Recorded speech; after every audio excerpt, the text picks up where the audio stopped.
Merci de nous rejoindre, hein. Vous êtes bien dans votre émission Direct Santé, hein. Aujourd'hui, on parle de comment, hein, manger équilibré avec un diabète, hein. Donc, je suis accompagnée de Madame Léa, qui est diététicienne, nutritionniste à Paris, et puis Docteur Kodjo, qui est nutritionniste aussi, diabétologue. Et donc, on est là pour parler un petit peu de l'équilibre alimentaire. Donc, on va revoir un petit peu qu'est-ce qu'on met dans l'équilibre alimentaire exactement, Madame Léa. Alors l'équilibre alimentaire, ça va vraiment être l'apport de tous les nutriments, donc les protéines, les lipides, les glucides, les vitamines, les minéraux, en bonne quantité et aussi en bonne qualité pour être en bonne santé. Donc c'est important de supprimer aucun groupe d'aliments. Souvent on va nous dire de supprimer les produits sucrés ou les matières grasses. Non, il y a un intérêt dans chaque groupe d'aliments. Donc c'est pour ça que c'est vraiment très très important d'avoir tous ces groupes d'aliments. Le groupe aussi des produits laitiers est souvent supprimé ou pas beaucoup consommé. Donc c'est important de consommer un petit peu de chacun de ces groupes. Pour un patient diabétique, là c'est la même chose, il n'y a aucun pareil groupe à supprimer. Par contre, c'est vrai qu'il va devoir faire un petit peu plus attention à bien équilibrer ses plats et surtout ses prises alimentaires sucrées. Par exemple, ne pas prendre de produits sucrés de façon isolée dans la journée, toujours bien les coupler avec quelque chose de moins sucré pour justement faire baisser la glycémie. Pour le repas du midi et du soir, il est important de toujours avoir donc des féculents, du riz, de la pâte, des spaghettis, euh, pour apporter de l'énergie. Mais c'est vrai qu'il faut aussi toujours l'accompagner de légumes. C'est très très important pour justement faire l'équilibre entre les deux et éviter que la glycémie monte trop. Donc souvent le diabétique va manger que des féculents ou que des légumes parce qu'on lui aura dit de plus manger de sucre, donc il va supprimer les féculents. Mais non, non, non, il faut surtout pas, il faut vraiment toujours accompagner les féculents de légumes. Et avec ça, on peut aussi très bien ajouter une protéine comme de la viande, du poisson ou des œufs. Ou des œufs.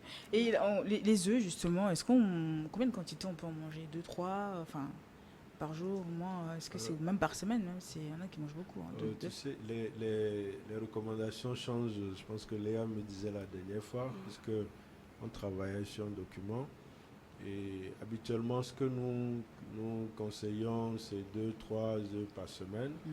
Bon, et tout le problème, c'est souvent le jaune d'œuf qui est très riche en cholestérol et tout. Donc, quelqu'un qui ne mange pas peut-être forcément le jaune d'œuf peut manger de l'œuf tous les jours. Donc, finalement, elle me disait, on peut manger de l'œuf, un œuf par jour, hein. Ouais. Ouais, on peut aller jusqu'à Jusqu'à, 8 œufs voilà. par semaine. Par semaine? Après, c'est vrai que si on a du cholestérol, faut faire un peu plus attention, mais pour le moment, il n'y a pas non plus de lien direct vraiment avec l'œuf et le cholestérol à supprimer totalement. Mm. Donc, Mais est-ce que manger le soir, c'est-à-dire est-ce qu'on mange le midi, on peut manger la même quantité aussi le soir? oui, il est très important de manger en bonne quantité le soir. On entend souvent qu'il faut faire attention, Oui. manger léger le soir. Non, il est important parce que quand on dort, lorsqu'on dort, notre corps a besoin d'énergie. Donc souvent, on va pas manger de féculents le soir, on va manger en très petite quantité ou juste des légumes. Il faut pas, il faut manger vraiment de tout et en bonne quantité. Manger très léger le soir peut perturber notre sommeil, nous empêcher de dormir ou nous réveiller dans la nuit. Donc c'est vraiment important d'avoir de l'énergie la nuit et donc de manger en quantité raisonnable Parce que le les soir. idées reçues, mais c'est... Ouais, il y a tout et rien, hein. ouais, Parce que si on doit écouter, un coup c'est ça, un coup... ouais. Il y en a qui disent, bon, moi je vais juste manger une petite salade le Ouais, soir, ou prendre juste du thé le soir, alors que non. ouais. En Non, plus, le risque, si on mange que de la salade le soir, c'est d'avoir faim juste avant de se coucher. Oui. Donc ça amène à des grignotages et souvent on va grignoter plutôt des choses sucrées. Et donc c'est pour ça qu'il faut vraiment ouais. ajouter des Parce féculents qu'en le fait, soir. ce qu'on oublie, c'est qu'on est sous traitement. Donc, comme on est sous traitement, on prend des médicaments qui font baisser la glycémie. Donc, le risque, c'est qu'on fasse des hypoglycémies qui amènent des grignotages la nuit. Et donc, manger sa salade le soir, c'est pas mauvais. Mais peut-être juste que dans cette salade, on peut mettre un peu de pommes de terre, un peu de Mm. féculents, ou manger la salade avec du pain. Et donc, en fait, le tout, c'est de pouvoir, comme elle a parlé, elle a dit tout à l'heure, il y a des groupes d'aliments. Il y en a au moins sept. Je pense qu'on en a parlé la dernière fois. c'est de pouvoir prendre des éléments dans chaque groupe d'aliments et de pouvoir les associer Oui. dans une quantité raisonnable. C'est vrai ce qu'on dit, on ne demande pas aux gens de manger exagéré, parce qu'après tout, moi je conseille aux patients de faire des glycémies 2 heures après le repas, ouais, ce que beaucoup ne font pas, mais quand tu fais des glycémies 2 heures après le repas, tu te rends compte que mais ce que tu as mangé, peut-être tu as exagéré en féculents ou en céréales et tout. Et les céréales aussi, un aspect, c'est on a l'habitude d'enlever le son des céréales. Oui. C'est le grain, on conseille plus de manger du grain, le grain en entier, pour conserver le son. C'est dans l'enveloppe du grain, on a des vitamines et essentiellement on a des fibres. Donc, de ces fibres-là, on en a besoin. Donc, on peut toutefois avoir une alimentation en prenant un peu de tout et avoir un diabète bien équilibré.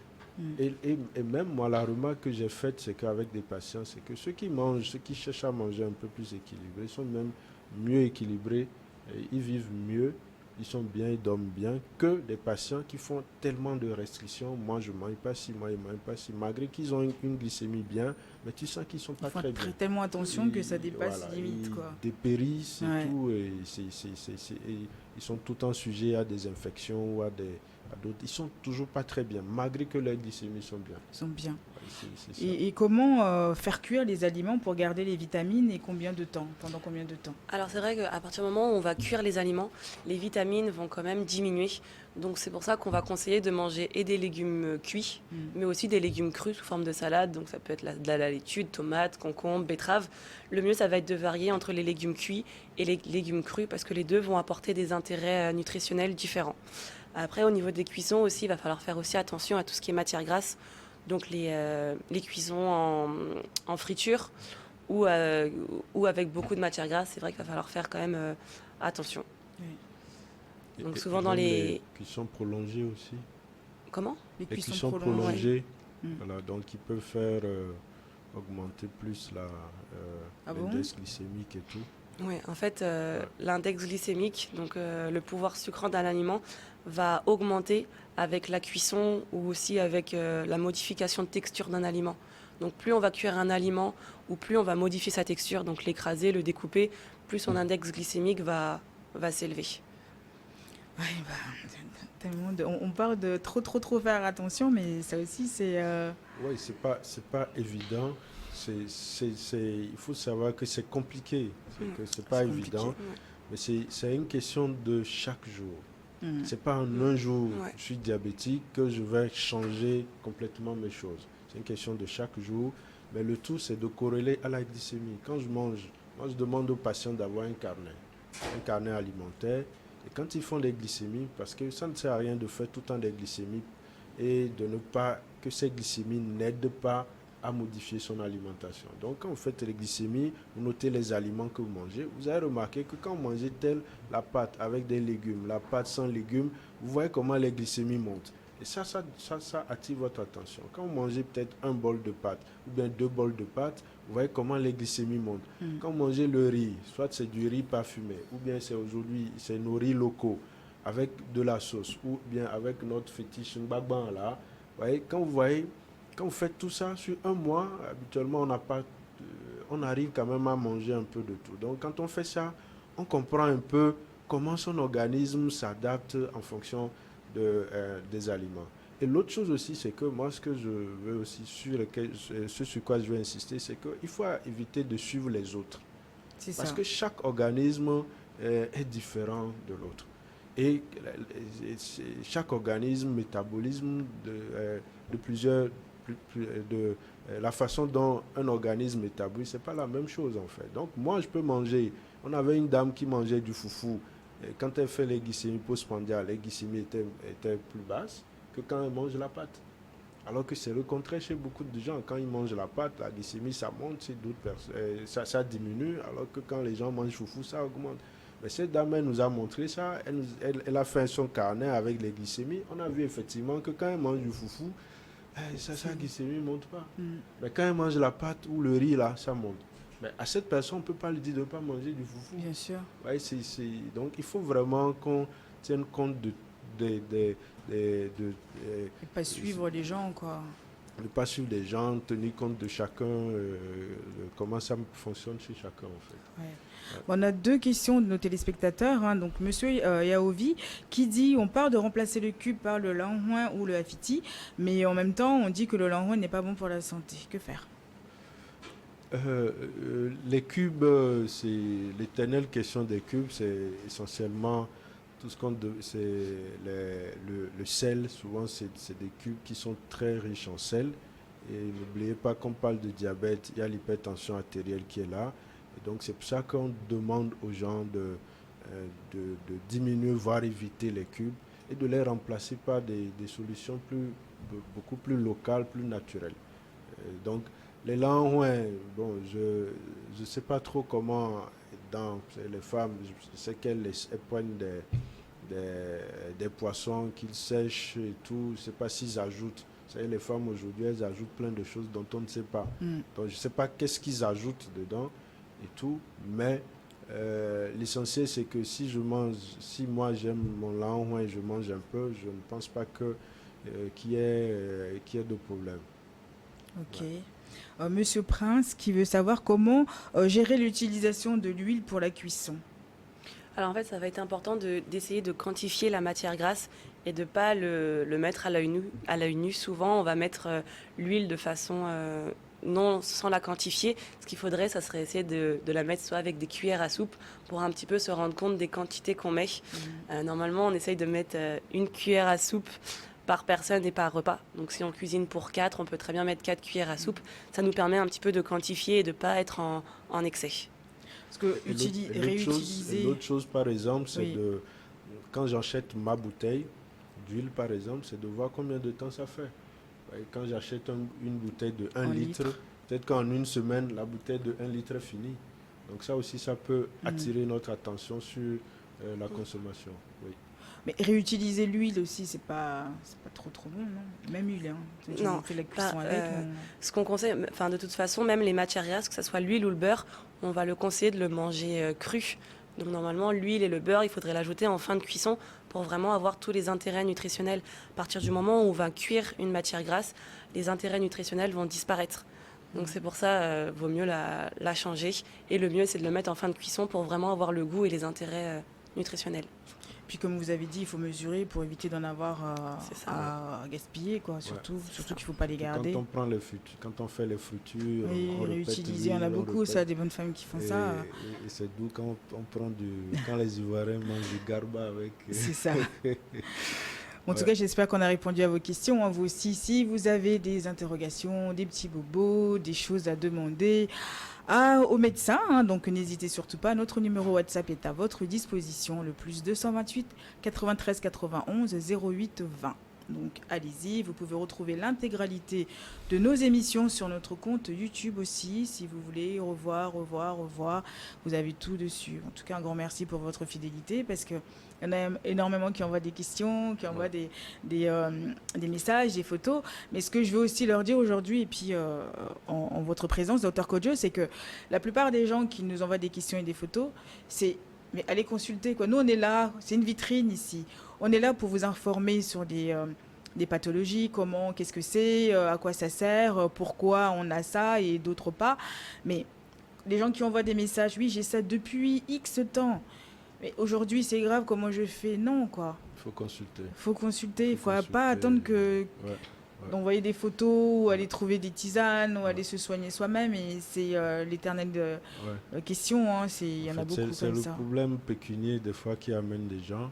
Mais moi, je leur dis que nous avons le centre d'éducation diététique ou thérapeutique du diabète. Ils peuvent passer là. Il y a forcément un éducateur qui est présent au centre.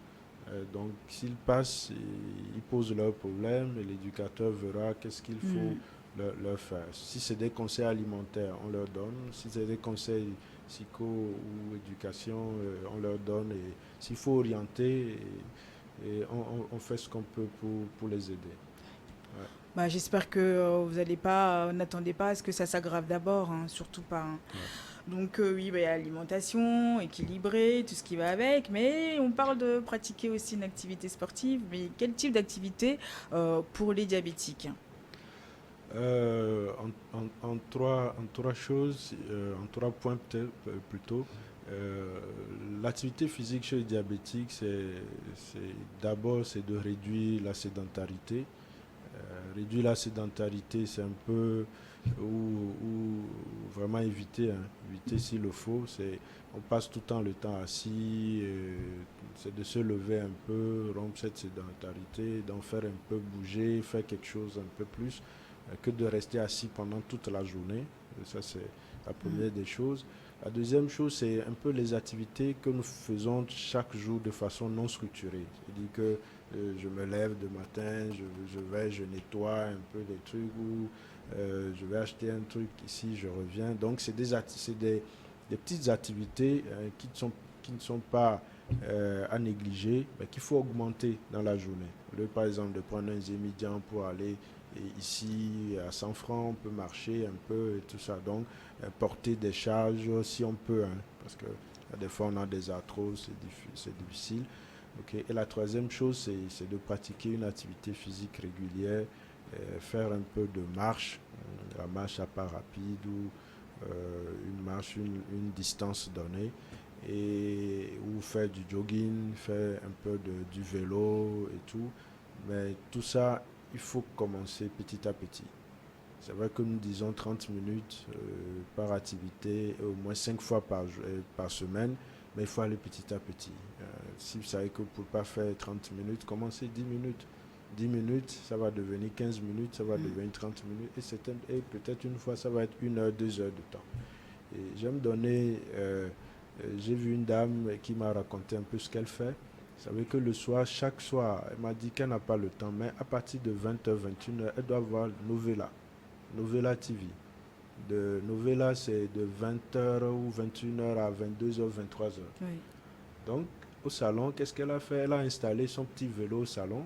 Donc, comme à 20h, 20h, 21h, elle est au rendez-vous. Donc, elle s'assoit sur son petit vélo là et elle fait du sport. Et c'est ce qu'elle m'a dit qu'elle fait tous les jours. Et en regardant sa En petite regardant série, sa petite série, au lieu d'être assise et regarder, elle fait son petit sport. Ouais, donc, à chacun de trouver sa petite astuce pour faire du sport. Je ne sais pas s'il avait ajouté quelque chose. Oui, il est important en fait de faire une activité physique régulièrement et pas par exemple juste une fois par semaine.